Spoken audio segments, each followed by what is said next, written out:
It's CMS Connected here on the Pulse Network. Welcome in, everyone. I'm Tyler Pyburn, your host.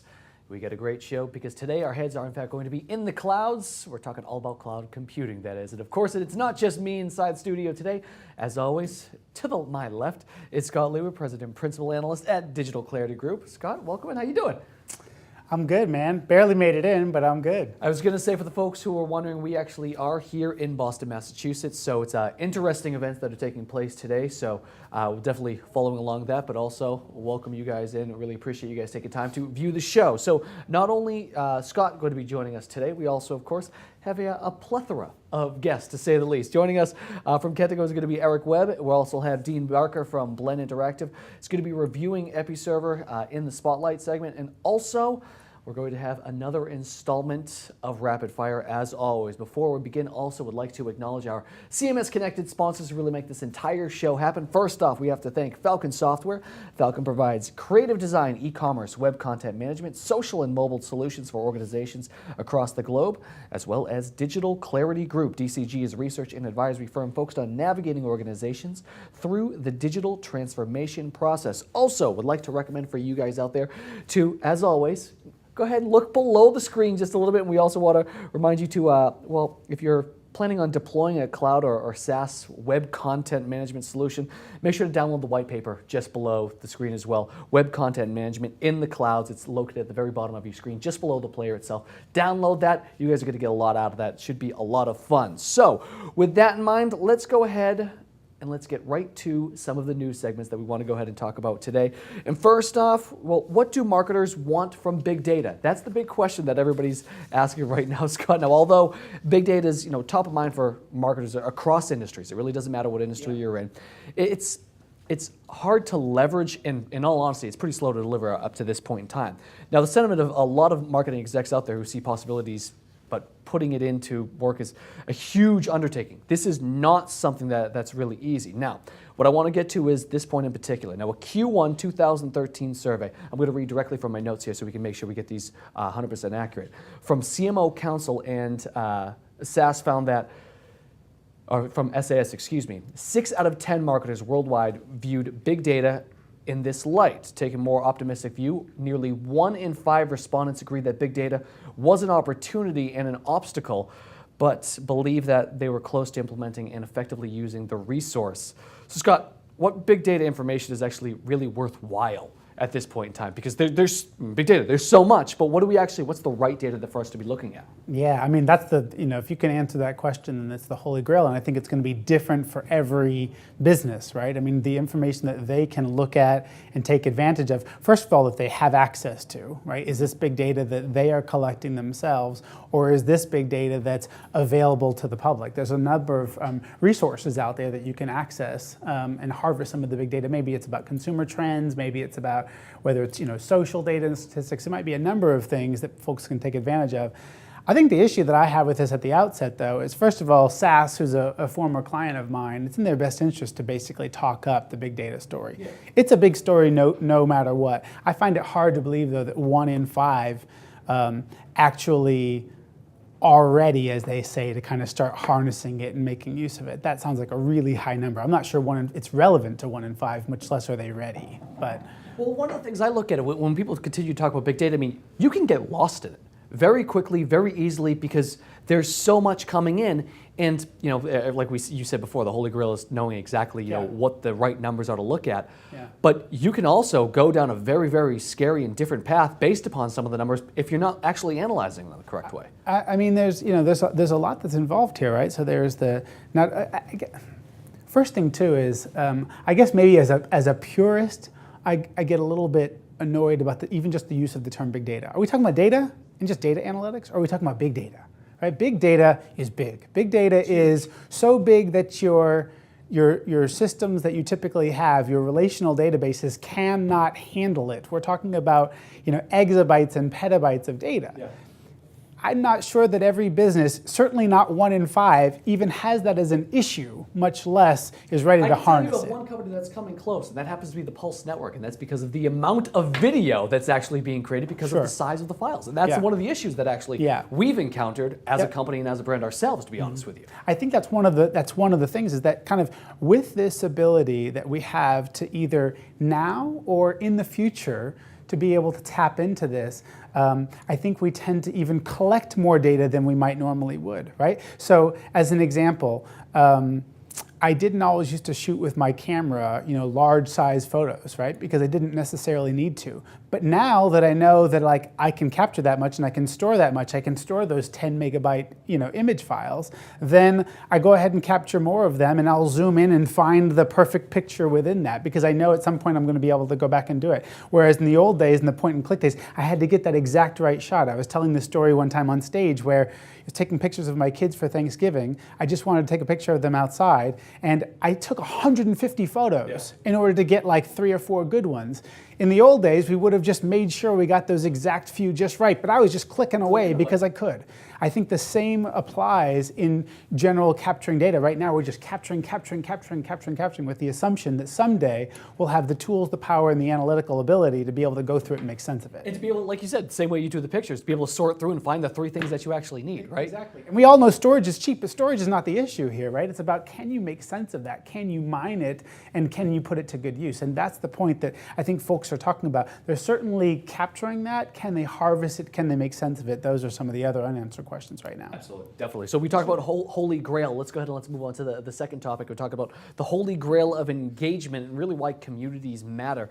Rachel Happ, a contributing author for CMS Wire, wrote an interesting post actually on engagement, and engagement's sake, it's not very interesting, really. So Rachel states, she actually goes on to say, there's a lot of crappy engagement out there. She's right. Look no further than most of the trending topics on Twitter or Facebook pages, yet many organizations are tracking engagement as end goal in their social efforts. Now, she actually goes on to say, now, in a rush to prove that we have engagement platforms have reduced the friction of engaging onto next to nothing, basically. The rub is that the easier the engagement, the less meaningful and valuable it is.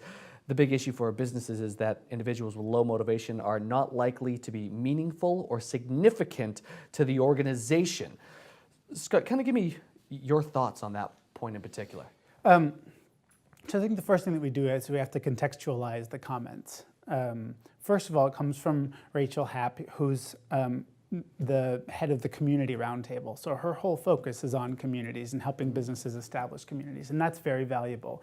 And she's a well-known person kind of in the industry and on this topic, so she's well respected. I think she's completely right when she talks about, not all engagement is necessarily good engagement. I think that's a well-taken point. In the same way that when capturing web data and just looking at trends and talking about how many people come to my site, I can do a lot of things to get a lot of people to come to my site, but does that necessarily mean that's good traffic for me, or does it just make more difficult for me to make sense of that, right? So I think it's, extremely well-taken points. On the other hand, though, the other side of it says, I'm not necessarily sure that everybody's trying to build a community, right? So like I'm a big fan of Chick-fil-A sandwiches, and I'm a brand advocate for them. I'll talk about them in anything or whatever. I love the sandwiches. I'll go.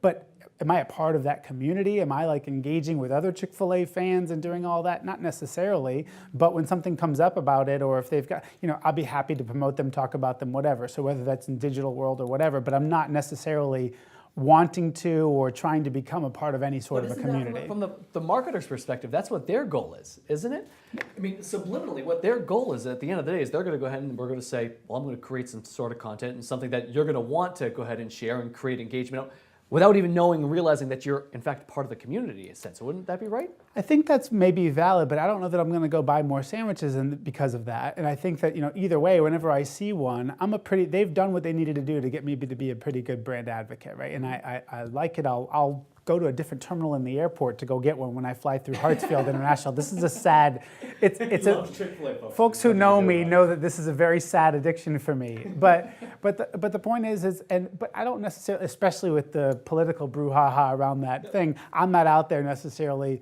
pushing that out into the community. Now maybe they'd want me to be, but I don't necessarily think you have to kind of get that far. I think that's really one far in. Now, the question is, okay, is Chick-fil-A even a good example of that? Maybe other things are better examples, and we are trying to build communities. And it's different. I mean, when we're talking B2C, I mean, that's a strict B2C. I mean, B2B is yeah. incredibly different the way you're approaching that, isn't it? Absolutely. And so when we talk about even these CMS companies, right, and whether they're trying to build communities, and there was a point from the Now What conference yesterday that was run by Blend Interactive and Dean Barker out there, who's, I think he's joining the show today, right? So they ran a conference yesterday out in South Dakota, and one of the tweets that came out of there basically said, when you buy a CMS, you're buying into the community, right? That becomes your group that you're going to be associating with. And to that point as well, if there is no real community around it, you're kind of going to be left to your own devices. So that makes a lot of sense. And so I agree with that. I'm just not sure that when many folks think about engagement and web engagement, they're trying to usher people through the kind of the buying process. And I'm not so necessarily sure that you need community style engagement to get people to want to take a chance on your brand in the first place. Maybe. I tend to always try to take the cynic kind of point a little bit, but I think what she says is very valid. Not all engagement is good engagement for sure. Good stuff. All right, let's move on. We got to go to the next point, which I know actually you're very anxious for, and that's Forrester's Wave. I know we talked about this because you guys actually just had a post up on this in particular. Now, Forrester says Wave says web content management is about a lot more than plain old, web publishing. It's about creating digital experiences. Now, other key takeaways including integration remains the cornerstone of most successful WCM solutions, and Adobe leads due to breadth of functionality, market momentum, and resources. Scott, kind of take me through your thought process on this. I know, like we said, you just had a post up on this just a little bit ago, so kind of break this down for me, the Wave in particular. Yeah, sure, we did, and we caused, I wrote a post on this I guess about a week and a half ago now, and it caused quite a bit of a stir.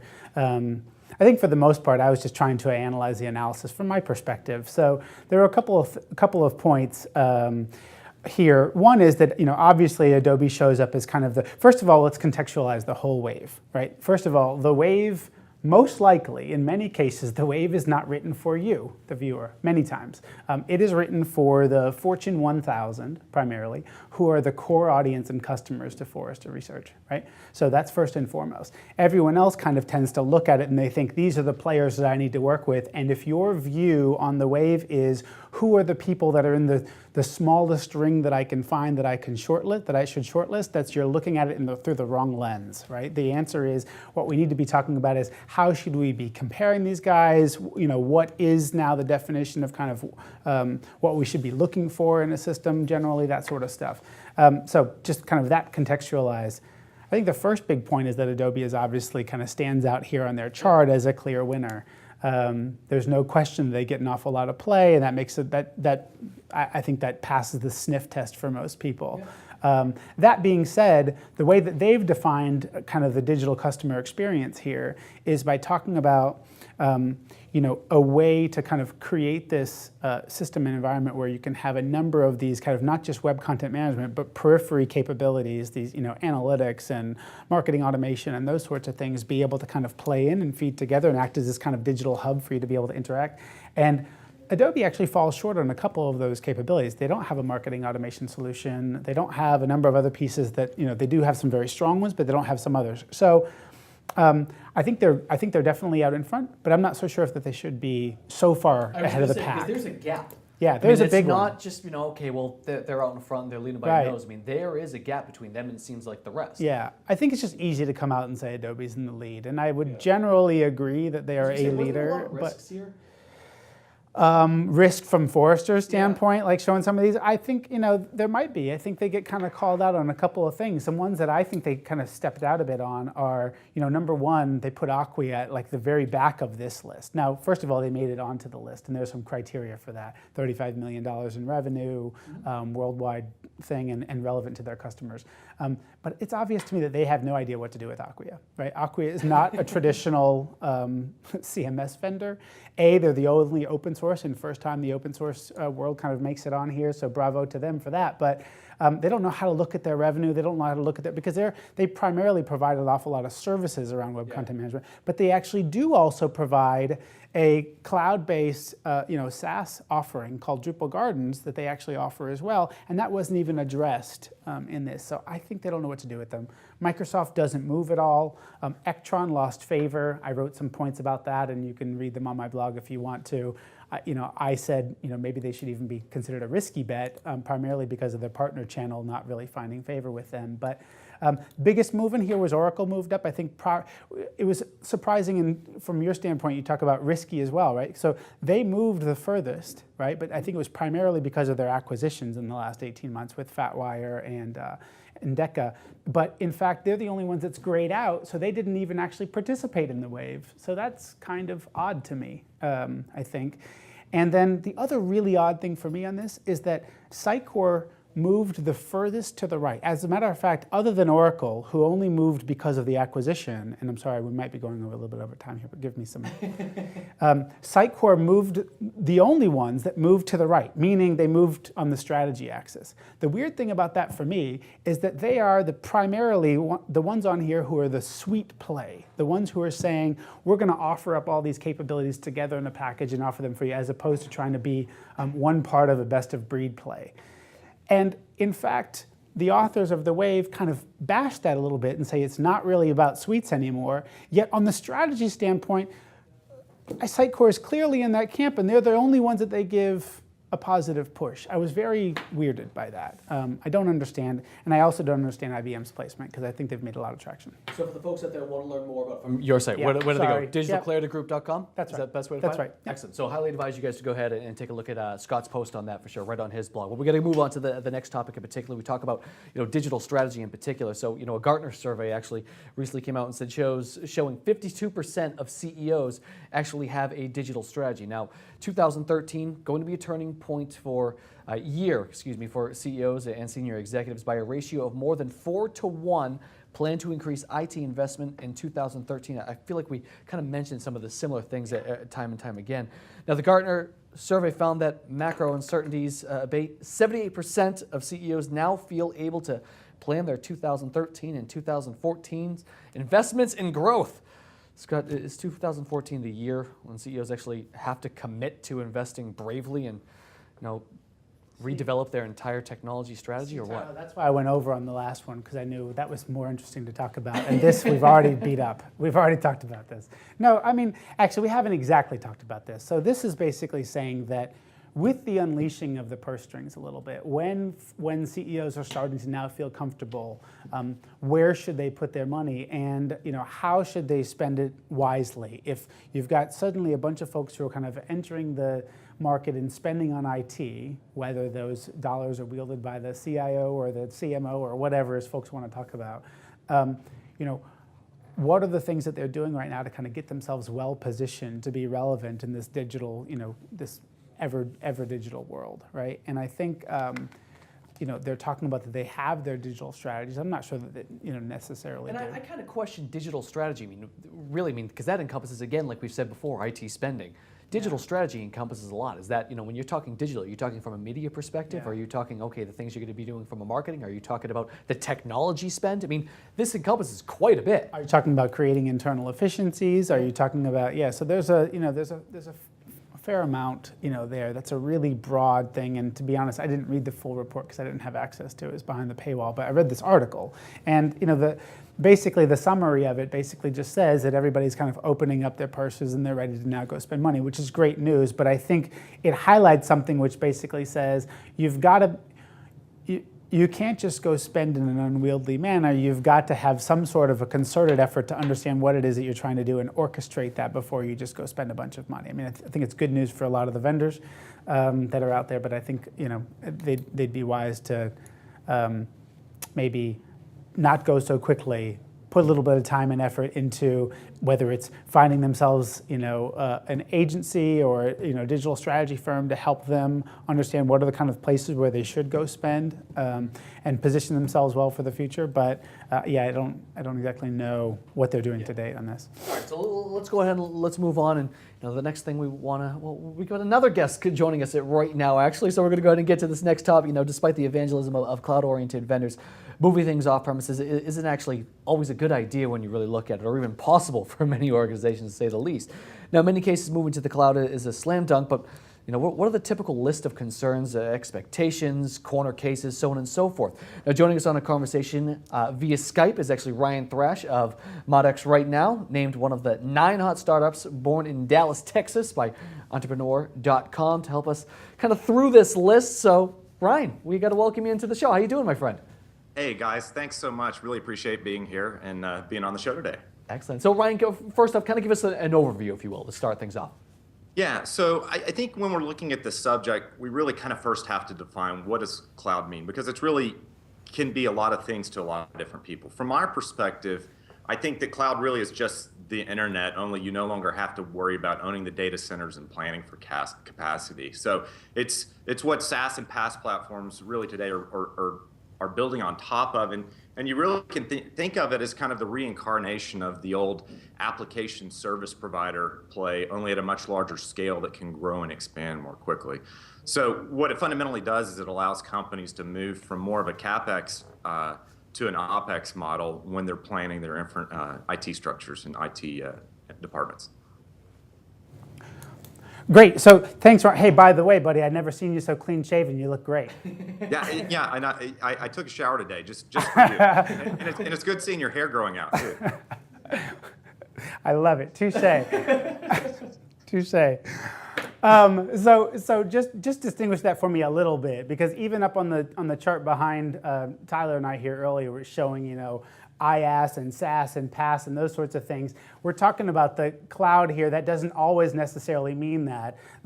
Just break down for me a little bit when we talk about the cloud from an infrastructure spend, and when you're talking about going to a OpEx model from CapEx there versus the licensing model of the software, because that's not necessarily one and the same, right?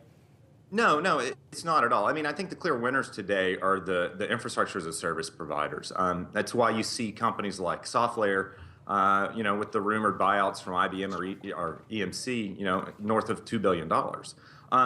When you look at the PaaS and SaaS, it really allows a company that's in the PaaS or SaaS market to go to market in an infinitely more affordable manner. You don't have to go buy racks and colo servers and hope that you've got them in the right place close to your customers. So it's the licensing models in the traditional enterprise content management world, sure, they can be deployed on top of infrastructure, and your CTOs don't have to buy, at that point, servers, and they don't have to provision things any longer in that front. Now, coming from the open source world, we have a different take on licensing models in general, but I think that's probably a subject for another show.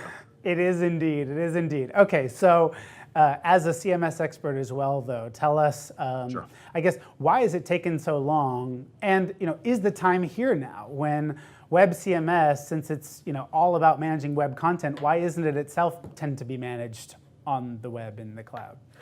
Yeah, no, that's a great question. And really and truly, when you look at a lot of the platforms today, they sometimes can be a bit restrictive. And so when you're going out there, you really need to have more control over your infrastructure in a lot of places. And then you also still have some of the legacy issues that the office of the CTOs are dealing with. They may have large investments in infrastructure and licensing that hasn't been fully depreciated. So there's just a bit of time that's involved. Now, clearly, there's some awesome SaaS and PaaS providers that are doing great things with content management, but those tend to be very functional specific and purpose specific solutions. I think when you start seeing hybrid solutions, and this is where we really think that it'll be going down the road, when you start seeing hybrid solutions of infrastructure combined with platform combined with SaaS, it's really going to start opening up what's possible on the cloud. Awesome. I have time for one more question, so I don't think I can let you go without asking you about the little bit of brouhaha that was stirred up around ModX this month. We had Brian Ruby focus on talking about ModX on last month's show, and the one thing he didn't talk about actually was ModX Cloud, and it seems like there's been a separation. Tell us a little bit about what's happened there and the whole Siphon Labs thing and all that for us. Yeah, the open source world is admittedly not ever wanting for drama, and it's really easy to jump to conclusions about things. But the reality about the whole situation is that spinning out Siphon Labs was really a smart move. And the reason for that is because it allows them to focus on taking some really awesome technology that was created around ModX and bringing that to some of the other platforms. There's really no better way to build, manage, and maintain ModX sites than what you've got with Siphon's ModX Cloud product. And so on the flip side of that, there's really no better way for us to focus as ModX on being the world's greatest content management provider that truly does unlock creative freedom for the users for our software. That's awesome. So ultimately, Siphon Labs right now is the only kind of sanctioned ModX provider in the cloud, but your hope is, of course, that there are a bunch of other Siphon Labs sprout up to all start hosting ModX right along with all the others. Is that right? We think the world would be a much better place if everybody ran ModX. So if that's what it takes, absolutely. Awesome. With a smile on his face and everything. I love it. Ryan, thanks so much for chiming on the show today. Really, really appreciate it. And for the folks out there, want to get in touch with you, I know firsthand that's not an easy thing to do. So where do you want them to go? Yeah, so the best two places to reach me are either going to be on Twitter at rthrash, RTHRASH, or I pretty much live on Skype, ryan.thrash.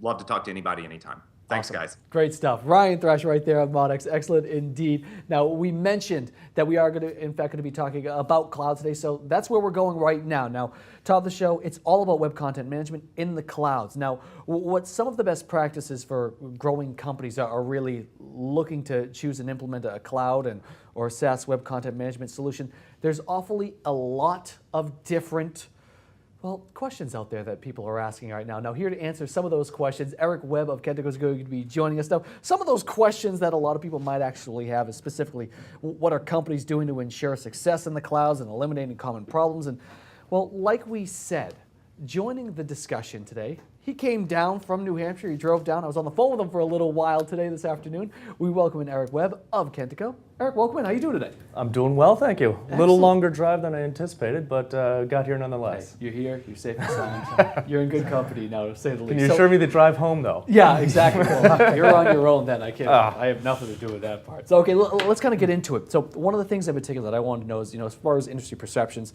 as far as cost, scalability, they've changed over the course of the last 5 years, really. But how has this actually driven the need for CMS in the cloud in particular right now? Yeah. So the need for, I guess, organizations to go towards the cloud, you got two different, I guess, aspects to look at this. One is the need to just go to the cloud, and the benefits are obvious and, I guess, well versed throughout the industry. You're able to transition your costs from a capital expenditure to an operation. You're not buying hardware that's not needed and unnecessary for the just in case situations. You're minimizing your overhead as far as your management and operational expense. So all of those play out, sure.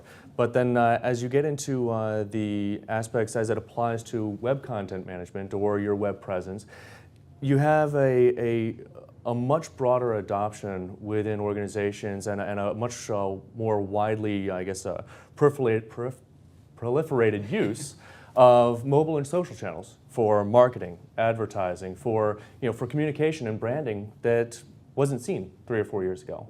And so now, as organizations are taking advantage of that, the impact that organizations are seeing on their website, as far as the peaks and valleys, the ebbs and flows of utilization, and how many servers they need to support their site, I mean, it's dramatically changing, day to day, and organizations need a way to be able to, I guess, put an economy of scale together. So going to the cloud gives them that ability to handle those ebbs and flows and handle those peaks and valleys more effectively, utilizing resources, utilizing servers more effectively, and taking off the responsibility of having to manage those resources themselves.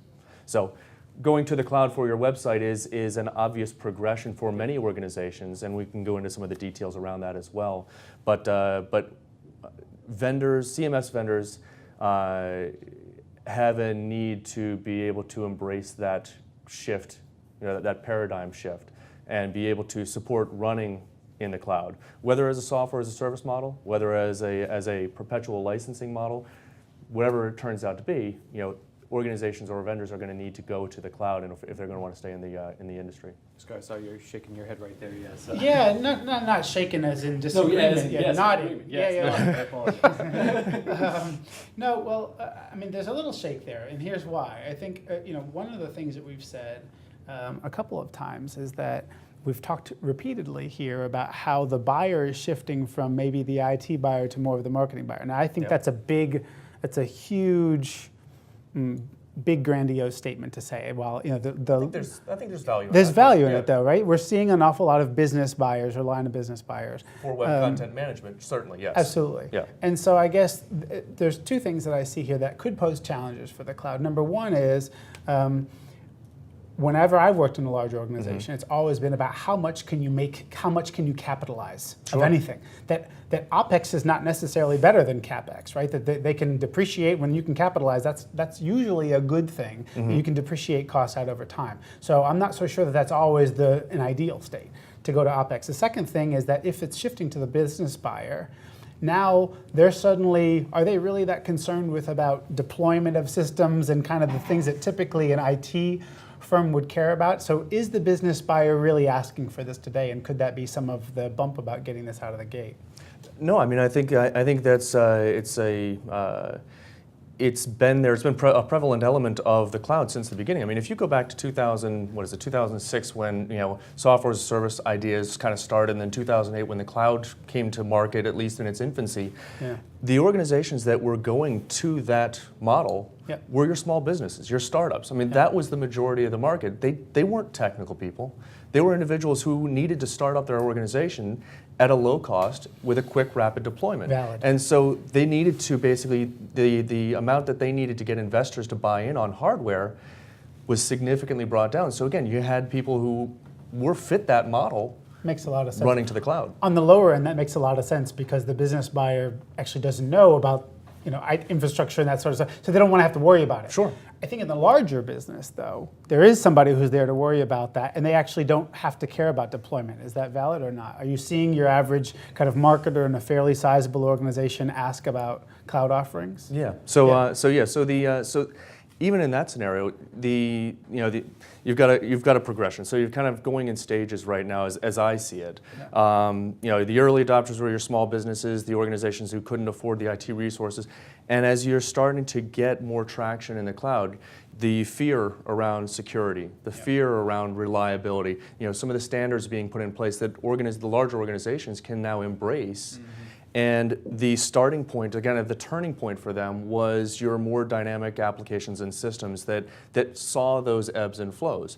Your emails, your HR technologies, your CRM solutions, accounting systems, that saw significant peaks at different periods in the year.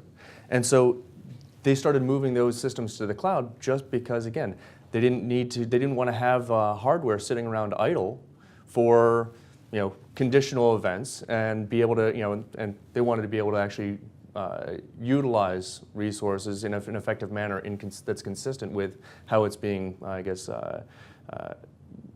what the needs and requirements are. So as organizations are moving that direction, as larger organizations are moving that direction, that next step of delegating that to the marketing department for your content management, for your website, relieving your IT department from system administration. So if you look at I think it was Rackspace put together an infogram late 2012, and it said that something like 56% of the IT resources within the UK and the US were 56% of their time was spent in system management and not towards strategic deployment, strategic infrastructure.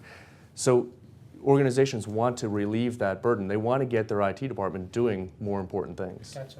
So one thing I want to do is obviously one of the things we like to do here on CMS-Connected is actually incorporate some of the questions from you guys out there. So Gabe Sumner actually sent an email saying a lot of organizations are hesitant to go all in on cloud technologies. What are your thoughts on half in, half out?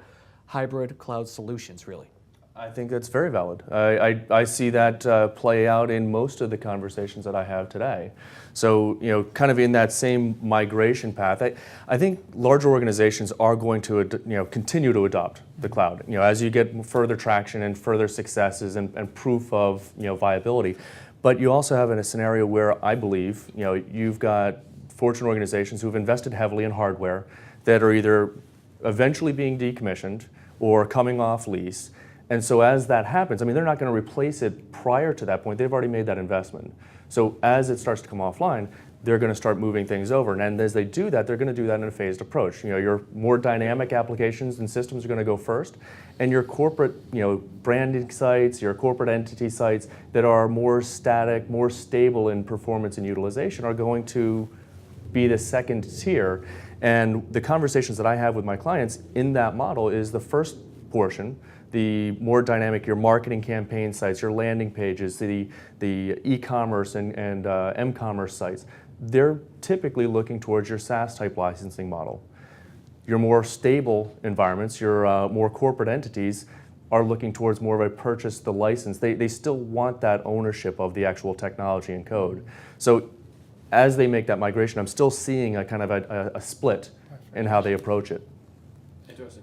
Makes a lot of sense. And I think that there's, additionally, especially as we start to talk about this notion of customer experience management and these suites of a lot of other kind of fringe capabilities, those periphery, analytics and marketing automation and those sorts of things, a lot of those are actually deployed in SaaS models or in these, certainly in cloud deployments and oftentimes even in a SaaS model specifically, right? So there's certainly kind of precedence there.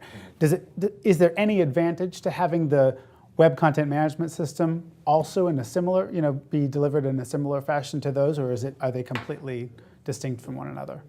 I don't know that they're distinct from one another, and again, I might have you rephrase the question because I Sure. So if I'm using, a lot of my options for marketing automation tools tend to be delivered in SaaS models, right? So if we look at a Marketo, if you look at, any of those are oftentimes in a SaaS model, right? Okay. If I look at analytics, your Omniture, Adobe, Web Trends, a lot of those are also delivered in a SaaS model. Understood. So the question, I guess, is there any advantage to having the web CMS be in a similar delivery model as to many of these other periphery systems with which it's going to be interacting, or does it make no difference at all? Well, again, I think it depends on use case, quite honestly, and when you're talking about web content management, you're talking really about the platform that your site's built on. So where you host your site, it's going to be predicated on the needs or the requirements of how that site needs to behave. Right. And so the web content management that's at the base of it will need to either operate in the cloud, either in a SaaS model or as a licensed model, or again, some organizations still are reticent to sticking with the on-premise model. So that's kind of where Kentico feels the market is right now in its maturity, is that we need to provide a technology that is capable across all environments, so it is portable.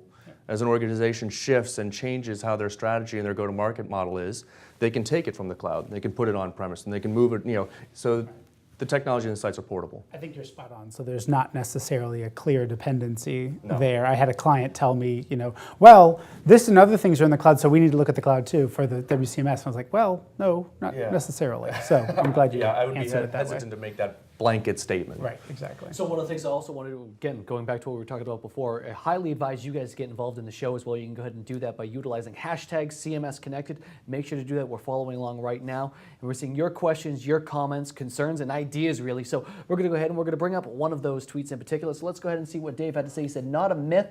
Look at sites affected by this week's tragedies. Some scaled quickly, others did not. Elasticity. Kind of speak to that, what Dave was just talking about right there. Yeah. So Dave's spot on again. Again, as you're looking at sites, depending on the type of site it is, and news sites are dramatically impacted this week right here in Boston, because, and I forget which site went down, but there were a number of them went down when the tragedy struck, because everyone wanted to know everything about that incident at that moment, whether they were hitting it with a mobile phone or some mobile device, or they were there at work. Didn't matter, but that use of mobile and social has certainly increased the amount of traffic or the amount of dynamic peaks and valleys. But for an organization that wasn't in the cloud, you ran into situations where their systems went, they couldn't handle the traffic, where if you're doing more of an on-demand type of environment, whether it's, again, software as a service or as a perpetual licensing model for a CMS, if you're in the cloud, it's going to be able to scale and accommodate that more elastically. I just want to be really specific so that, because again, there's so much misunderstanding about even the term cloud that, the point that Dave makes is a really valid one, and this week's events are a good example. But that's about scaling the infrastructure and making it available, on the server side, that you can handle a traffic load. And so that's when we talk about being in the cloud, that's your ability to handle traffic based on your infrastructure.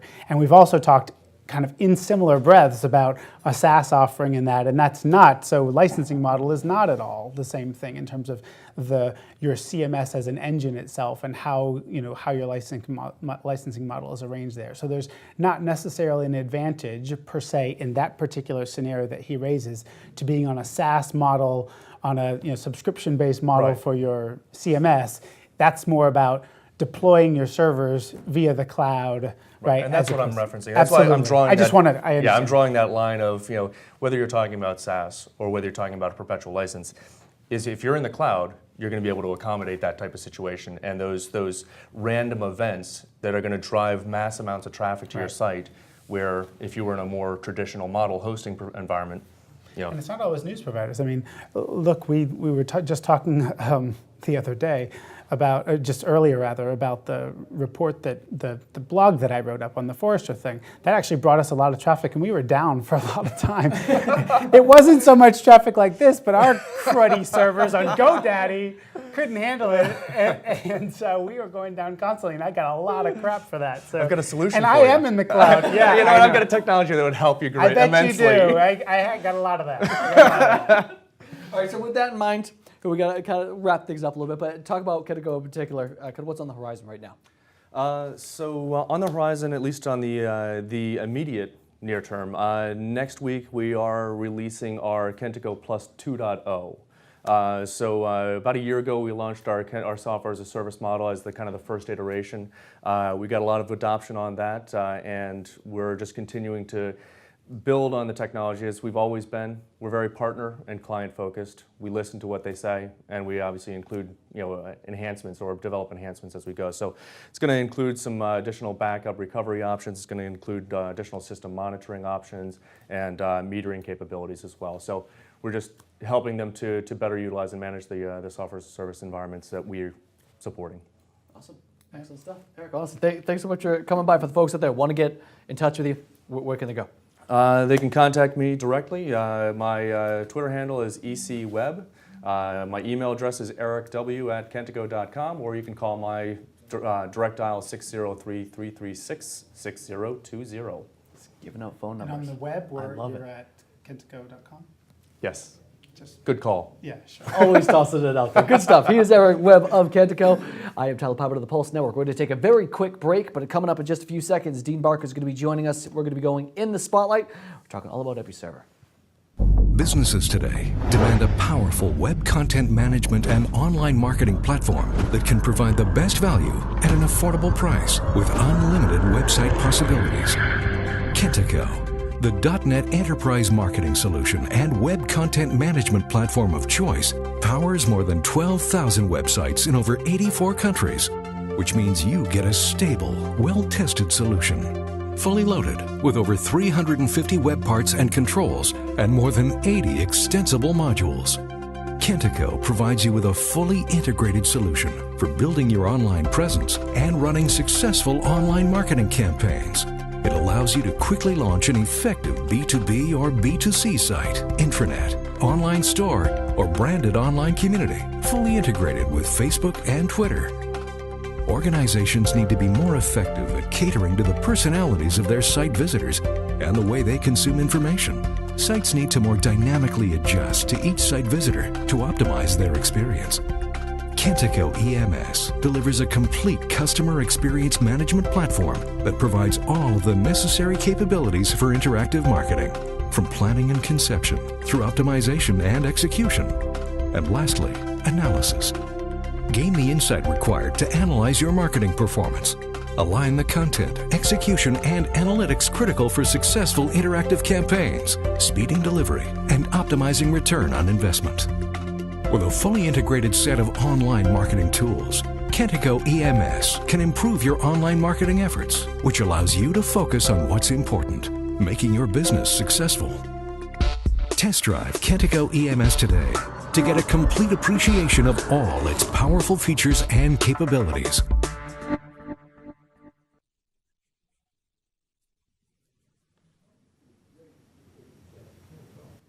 All right, everyone, welcome back into CMS-Connected here on the Pulse Network. I'm Tyler Piper. Big thanks to Eric Webb taking time out of his day to join us here on the show. But we do, in fact, have to move on. It's time to go in the spotlight. In today's spotlight, we are going to be reviewing Episerver. Now, Episerver is a .NET content management e-commerce product providing robust, flexible, and highly customizable software solutions for the next generation of websites. This is taken directly from their site, folks. The Episerver platform is delivered through an extensive network of over 630 partner companies in 30 countries. Episerver combines the stability and support of a commercial product with Episerver World, a thriving developer community of more than 15,000 developers. And joining us to review Episerver is Dean Barker. You've seen him here on CMS Connected before. He is Business Development Director at Blend Interactive. Dean, welcome back to the show. How are you doing today? Thanks, I'm doing great. Thanks for having me. Excellent, of course. So for the folks out there, kind of give us your overview very quickly of Episerver. Well, I think it's a great product. I think they've done a great job with it. It was like most products for the last 5-6 years, it's been a core content management project. It's really built a great competency around the core content management features. But a departure from a lot of products. I think they've really successfully made the turn into content marketing. They've done some fantastic things along the marketing access now, and I think that most of their development now is going into the marketing space. They've done some great things along with personalization, with A/B testing. They've integrated their marketing suite. I think they've really turned the corner, and what we're seeing in the industry is we're seeing a real bifurcation of systems that are concentrating on management and then systems that are able to turn that corner and to bring these marketing features to bear, and I think Episerver's done a really nice job there. All right, so let's talk about their latest release, 7.1 in particular. It's, according to Episerver itself, 7.1 provides unparalleled agility for marketers to deploy new innovative features, including multivariate testing and social message scheduling with minimal IT involvement, similar to what you were just talking about right there. So really, in your mind, how good is the latest development and the latest release, I should say? It's a solid release. One of the interesting things that they did is they have really they've really blurred the line between the administrative and editing side of the website and the public side of the website. Episerver's been really good about that in the sense that they've always had in-context editing, but at this point they've really blurred the line in the sense that you just go to the website now and you can really edit the website from any space. And they've managed to incorporate edit and place functionality along multiple different device profiles. So they talk about mobile first as the whole trend of designing your website for mobile first. Well, what you can do is you can do mobile first editing now in Episerver. So I can actually edit the website from an iPhone interface or from an iPad interface, either horizontal or vertical, because you may edit your content differently. You may display content differently based on the device. And they've managed to enable edit in place on mobile device profiles, which I haven't seen to this point. Now, as far as features are concerned, now the latest platform it also includes features designed to aid global mid-sized enterprises. Kind of talk about some of that release as well as some of the other features in particular. Well, they've done a really nice job with A/B testing and multivariate testing. If you want to check out different content and how different content performs, you can define a conversion in the system. You can define different versions of the same content. And then using that information, visitors to your website can get one version or the other until you determine which version of your content is going to perform better. They have intelligent multivariate testing now, which will fail over to the content that seems to be performing the best. So the system can be intelligent, can determine which content seems to be driving the most conversions and can fail over to that. They've done some neat things along the personalization access. They have different abilities to create what they're calling visitor groups. I call them kind of buckets of users. So you can define a bucket of people that came in on a certain search term or hit a certain landing page or have some sort of demographic or behavioral profile. And then you can swap out content really down to the paragraph level. So I can actually go into a WYSIWYG area, I can highlight a paragraph and say, I want to display this paragraph to this visitor group, I want to display a different paragraph for a different visitor group, and if they don't fall into any group, I want to display this fallback paragraph. So we're really getting to the point where it's previously all been about responsive design. For about the last 18 months, that's been the trend. But we're really moving on to what we're calling responsive or adaptive content, where it's not just the design of the site that's adapting to the mobile device, but it's really the content in your website that is adapting or responding to the demographic cues or the behavioral cues of the visitor that comes to the website. And so really the sky's the limit in terms of the way you display content, the way you arrange content. We're getting to the point where inside one website now could be a million different virtual combinations of elements to form all these other different websites for specific demographics. Episerver's managed to latch on to that. They've managed to solve that problem fairly well, so they've turned that corner into that space. They're doing quite well there. So let's talk about their client base. What are the companies that should be utilizing and starting to turn to Episerver? Well, I think the system has a really, really great dynamic range. Obviously, it's a commercial system. There is a price point on it. And so smaller brochureware sites, maybe it's not a great fit for. It's a really mid-market system. It's not an incredibly cheap system, but at the same time, it's not an incredibly expensive system.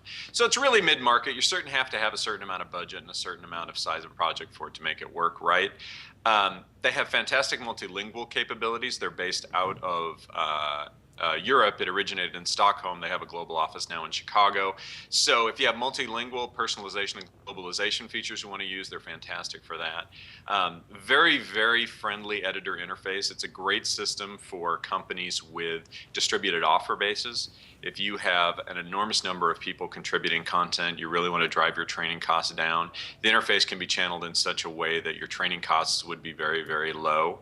So it's great for that scenario as well. So one of the things I wanted to actually bring up is actually a tweet that we just saw come in a few seconds ago.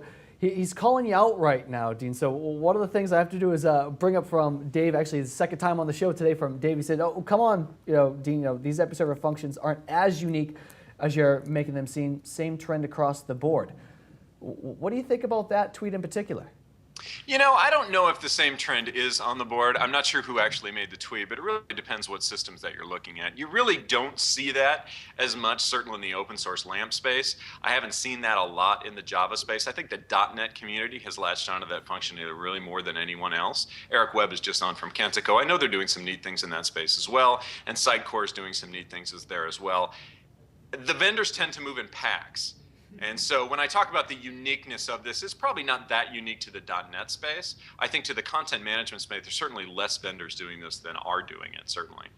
Awesome. Great stuff. Hey, Dean, honestly, thanks so much for taking time out of the day. Really appreciate it. We'll definitely, I'm sure, be talking to you very soon. No problem. Thanks for having me. As always. Dean Barker right there, Blend Interactive. Great to have him on, as always. So we talk about the product, the features, things of that nature. Kind of give me your 2 cents about the company itself, stability, things of that nature, really. Sure. Again, I'll just say, Dave behind Twitter there, going toe to toe with Dean. You don't want to do it, man. I've said this before. That man has forgotten more about CMS than any of us will ever know. Seriously. But anyway, so I'll tell you a little bit about Episerver from my perspective. So he mentioned that they're based in Stockholm. They were a Swedish company. They have a much kind of bigger footprint over there in the Nordics, I think, than they do here in the US. To be honest, it kind of took them a while. They've had a Chicago office here for a few years, a few folks in it, and it took them a little bit to get out of the gate because they have a lot of their sales is pushed through their partner channel, especially over in the Nordics. And when this is the same for many CMS companies, when you make the move over into a new entire area like this, into the US market, into a new market, you have to have some established partners. So they had a couple of them that tried to make the transition with them and actually come over to the US. But for the most part, what they were doing was just taking on a bunch of new partners that didn't necessarily have deep experience with the product and the platform. And so they didn't get a ton of traction. It took a little while, to be honest. They were acquired a couple of years ago. We announced that here by IK Partners. So they brought in new money and new ownership, but they really kept the management team in place. And to be honest, we really haven't seen a whole lot of change in terms of strategy because of that. And I think that's a good thing. We've seen the product evolve pretty well, and Dean talked about that. They have a lot of the capabilities, like he says, in the .NET world, like the Sitecores and the Kenticos of the world. They tend to kind of bring this suite to market. They counter The Sitecores and Kenticos, though, have done a lot of acquisitions. So they've built some of those from scratch, but they've also built their product through a fair number of acquisitions as well. They're working on integrating that. They just replaced their president of the U.S., Marty Lamey, has been at the helm now for a couple of months. Seems like a good guy, and he very much has a big sales focus. So I think that's his big push. And to be honest, just in the past maybe 2 weeks or so, I've seen them in a couple of really large deals and beat some folks who have some pretty big praise on that Forrester wave that we looked at. So I think they're making some decent traction and making some of the right moves. I think Marty's focus is they used to be all about finding any partners, and now they're kind of trying to make the move to finding the right partners and really putting go-to-market strategies in place. So that's what I'd say kind of about everything other than the product specifically, as Dean described it. All right, excellent. So great stuff. That right there was in the spotlight for sure. So now we do in fact have to move on. It's time for a rapid fire. Have a little fun with this one. We can poke fun at ourselves here at the Pulse as well. Have a little fun. So first off, the very first story we're going to go ahead and do and talk about is men versus women. This is fun from my end, it really is. Okay, so let's go ahead. April 11th, Kathy McKnight actually wrote a post about her view on the disproportionate number of men versus women that are speaking at various IT seminars and trade show events, most recently at IMS New York, the Inbound Marketing Summit. There were only 10 women. That's nearly a 4-to-1 ratio of XY to XX chromosomes, to say the least. She also noted a few other things that of the 341 registered attendees, 203 were men, 138 women. A 1.5 to 1 ratio for anyone really doing the math. Can you give me your 2 cents about this in particular? This is a tough one. I was going to say, choose your words wisely. Yeah, man, this is like, I feel like setup all over here. No, I actually think, so first of all, it was a great post by Kathy, and I think that she's completely right. She and others have said that. Margot Bloomstein wrote something about this last year as well, same sort of thing, which is that we need more women perspectives on our stages, right? We're here to learn from folks who are at conferences. A lot of folks attend conferences, and they're there to try to learn from them, and we're getting kind of one side of that. Now, why is it? I don't know. What she's basically saying is not only should the conferences be more inclusive and ask more women to participate, but she's also saying it's a call to action and call to arms for women out there to actually make yourselves available and want to be, kind of step into the forefront. Now, Dean, to give him credit, at his conference that he had yesterday, I know of at least 3 out of, I think, 6 speakers, so he had a much better ratio there. But like you say, on this show, in terms of our guests, I mean, we're lacking. So I agree. What can I say? I agree. Absolutely. We need more. It'll be a fun conversation once the show ends, folks. Only kidding with. No, okay, we're going to move on to the very next topic in particular. Let's talk about reinstalled CEO. Easy Systems co-founder Alexander Farstad has been reinstalled as the CEO. This will actually be CEO stint number 2 for him, and he takes over the departing Gabriel Weibach, who joined the company as CEO back in 2010. Scott, kind of talk to this a little bit because, shifting roles again. By the way, of the 10 folks on at Digital Clarity Group, 4 are women. I just want to say, and Robert has really long hair, so I think I'm almost there. Okay, so reinstalled CEO. That's excellent. Sorry, Robert. At Easy Systems. So look, this is a company that I think has been trying to make that transition for a long time. This is the case where we talk again, much like an Episerver, where they've been trying to make enter the U.S. market for quite some time. Gabby was on. I think she did an awful lot with the company over the course of the past 3 years. They've really evolved as a product and as a platform under her leadership. And I think now they're really looking for the expansion, the whole land and expand purpose. And she wasn't necessarily getting that done. It continues to annoy me, though, that Dylan Williams, who's a great guy and is kind of, I think, the GM of the Americas, is mentioned. They keep talking that he was a former Gartner analyst. No, he wasn't. He was a business development person, which, by the way, is the right role that you want to have here. But I think that's what they really need right now, is to make a big push in the U.S. And to have that support, I think, internationally is one of the things they face challenges with. The mentality. Well, let's move on. Let's talk about SDL, because 2013, it hits the streets right now. April 4th marked the new release of SDL Tridion 2013, taking the next step into helping customers deliver an engaging experience across channels, the omni-channel as it is. So Scott, what's your overall opinion of SDL, the 2013 release? Yeah, first of all, actually, as I said, they lost a little bit of ground in the wave, and I actually think that they should gain ground, just if you look at the product, which is maybe not all they were judged on. But if you look at this newest release, the 2013 release, they talk about this notion of bundling content, which I think is a great idea, and the workflows around that. So they're basically saying now, if I want to run a campaign, there's a whole lot of individual pieces of content that I have to pull together and maybe put through a common workflow before I'm ready to launch it. And I think that's really relevant, and we haven't really seen a whole lot of that before, so that's a nice thing. The second thing that they talk about is this notion of integrating this framework for external content, meaning sourcing content from outside its own system and being able to act as if it's native to the system. This notion of kind of content as a service almost, where you can reach into some other third-party system, pull that content, push it through, and get it out. I think that's great. And then the last thing is they've made some experience improvements on the UI and things like that that make it nicer and slicker. So I like the release. Let's go ahead and let's talk about SEO in particular, because on April 9th, a post was written on CMS-Critic titled, "Can Your CMS Do SEO?" Now, one of the statements in here was saying, SEO is and always will be important, regardless of how loudly the SEO is dead crowd howls, because SEO is important. Your CMS's ability to do SEO matters. So what's the importance right now, Scott? Kind of your thoughts. I mean, I can give my 2 cents about this, but this is your segment, baby. Give it to me. It is, I guess. I wish you should have stepped in on the women one. That would have been the better thing for you to interject on. I got this one, though. So on the SEO front, listen, SEO isn't dead from the perspective of making sure you've got clean. I mean, listen, if you get SEO right, then you are describing your content well, you're making it easily accessible. From an accessibility standpoint, where we're talking about allowing for the handicapped and the visually impaired and that sort of stuff to be able to use their specific and specialized browsers to be able to see and interact with your content.